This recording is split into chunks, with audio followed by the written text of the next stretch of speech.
Hello everyone, আসসালামু আলাইকুম। আশা করছি আপনারা সবাই ভালো আছেন। আমিও আপনাদের দয়ায় আলহামদুলিল্লাহ অনেক ভালো আছি।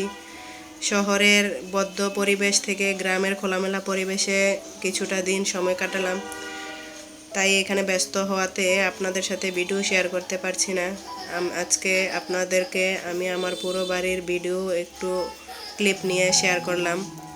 আমরা মহিলারা যেখানেই যাই না কেন রান্না বাড়া করেই খেতে হয়। দেখতেই পাচ্ছেন অনেক আনন্দের মাঝেও কিন্তু এটাও আনন্দের বলতে পারেন। তো রান্না বাড়া না করলে খাবো কি, খেতে তো হবেই। তাই রাইস কুকারে ভাত বসিয়ে দিলাম, ডিম রান্না করব আর বেগুন রান্না করব, অল্প কিছু রান্না। বাসায় আবার মিস্ত্রি নিয়েছি বাসায় টুকিটাকি কাজ করার জন্য। ঘরে বাহিরে সব দিকেই সামলাতে হয়। মহিলারা তো ঘরে বাইরে অলরাউন্ডার, না হলে চলেই না। রাইস কুকারে ভাতের সাথে ডিম সিদ্ধ দিয়ে দিলাম, ডিম সিদ্ধ হয়ে গেছে। যে ডিমগুলো আগে ছুলে নিলাম, তারপর একে একে ডিমগুলো ভেজে নিব। ডিম ভাজা হয়ে গেলে ডিমগুলো আমি আস্তে আস্তে উঠিয়ে নেব। তারপরে এই তো সব সময়কার মতো যেভাবে রান্না করি সিম্পলভাবে, যে পেঁয়াজটা আগে দিয়ে নিলাম, পেঁয়াজটা বাদামি হওয়া পর্যন্ত একটু ভেজে নেব। তো এখানে একটু কাঁচামরিচ কুচি দিয়ে দিয়েছি। ঘর দরজা খুবই এলোমেলো, রান্না করতেছি খুবই আতঙ্ক হয়ে। কি করব, যেখানেই যাই খেতে তো হয়, তাই রান্না ছাড়া কোনো উপায় নেই। এই যে দেখতে দেখতে আমার একটা তরকারি রান্না হয়ে গেল। তার মধ্যে এখানে বাকি তরকারিগুলো একে একে রেডি করে নিচ্ছি। এখানে কই মাছ ভুনা করব, তেলাপিয়া মাছ রান্না করব। গ্রামের মজাটা কি হলো জানেন? ঘরে বাহিরে দৌড়াদৌড়ি করে কাজকর্ম করি, সেটাই অনেক আনন্দের বিষয়।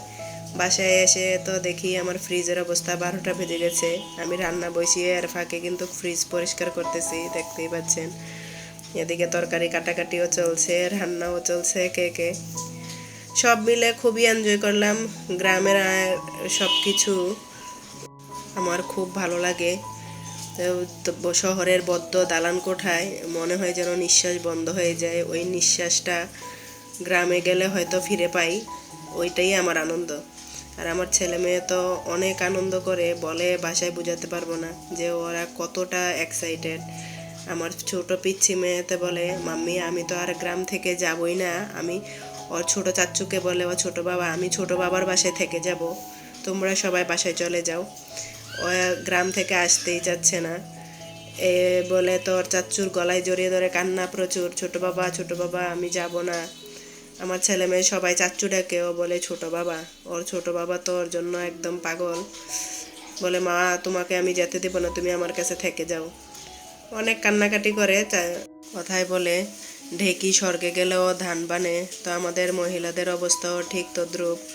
আমরা যেখানেই যাই না কেন আমাদেরকে রান্না বাড়া করেই খেতে হয়।